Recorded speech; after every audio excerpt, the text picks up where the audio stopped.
Credit limit increases on the Arro card are usually tied to how consistently you use the card and how responsibly you manage payments, not just how long you've had the account. By the end, you'll know what actually triggers a credit limit increase, how to position your account for approval, and what mistakes can slow down your chances. The Arro card evaluates credit limit increases based on your usage behavior and overall financial stability. That means the system looks at how often you use the card, how much of your limit you use, and whether you pay on time. These signals matter more than requesting an increase repeatedly.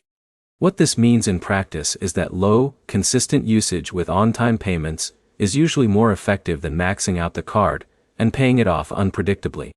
Credit systems respond better to steady patterns because they indicate lower risk.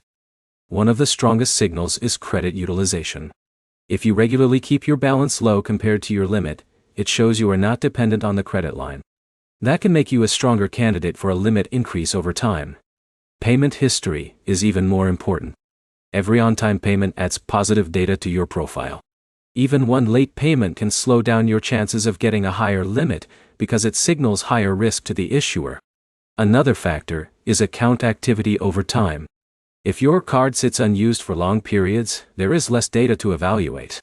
Regular but controlled usage gives the system more information to justify an increase. To improve your chances, the most effective step is to use the card for small, predictable purchases each month, and pay the balance in full or close to full, before the due date. The goal is to show consistent responsibility, not heavy spending. Avoid requesting multiple credit limit increases in a short period. That does not speed up the process, and can sometimes make your profile look more dependent on credit rather than stable with it. There is no fixed timeline for when increases happen, because it depends on internal review and your behavior pattern. Some users see adjustments after months of consistent usage, while others may take longer depending on their credit profile. The bottom line is simple. Credit limit growth on the Arro card is driven by steady usage, low balances, and consistent on-time payments, not aggressive spending or frequent requests.